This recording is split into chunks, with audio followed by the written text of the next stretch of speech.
Anticipating.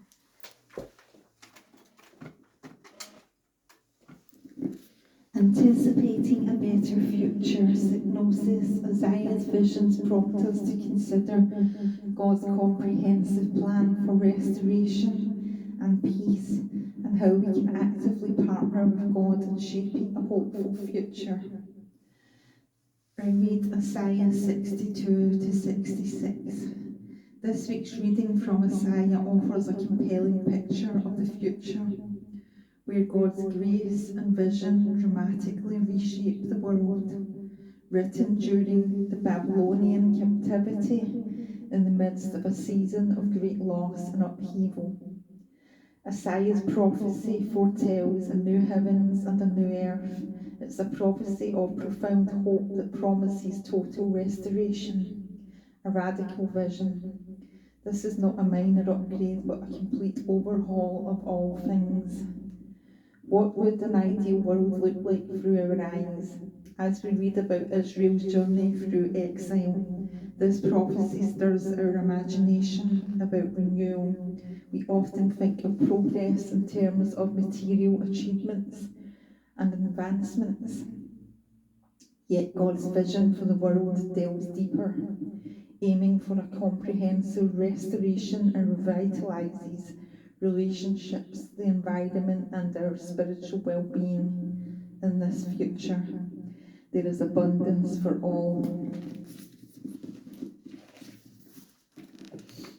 Every need is met, from basic necessities like housing, food, and healthcare, to broader systems of support for children, the elderly, and the earth.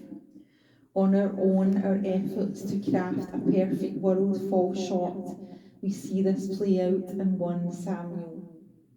When the Israelites demand a king, seeking a political solution to their spiritual challenges, they attempt to reshape themselves according to the world's conventions, neglecting their unique covenant relationship with God to be set apart. They judge themselves according to the standards of neighbouring nations, rather than embodying God's vision for them. In Isaiah, God responds to those who go their own way rather than participating in God's vision for change.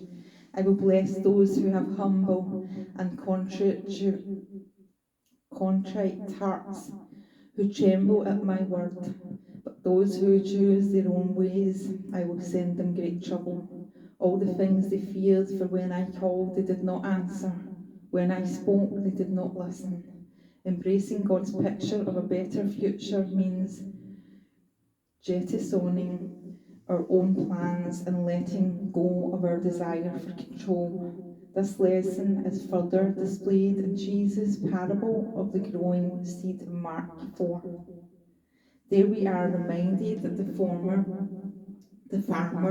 cannot control the growth or development of the seeds they plant, but they can participate in the sowing and harvesting.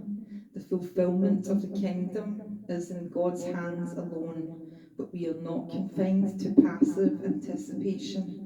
As we look ahead to the future God promises, we're called to live imaginatively and constructively, advocating for justice, nurturing the vulnerable, and reaping the blessings to foster a harmonious community. As we deal with today's challenges, no matter their size or strength, Isaiah 65 reminds us that we are not alone or without hope. God is at work here and now, establishing a world where our deepest hopes for peace, justice, and well-being are fully realised. We live in a way that reflects this promised future, joining in the work of God and drawing closer to the world God intends for us.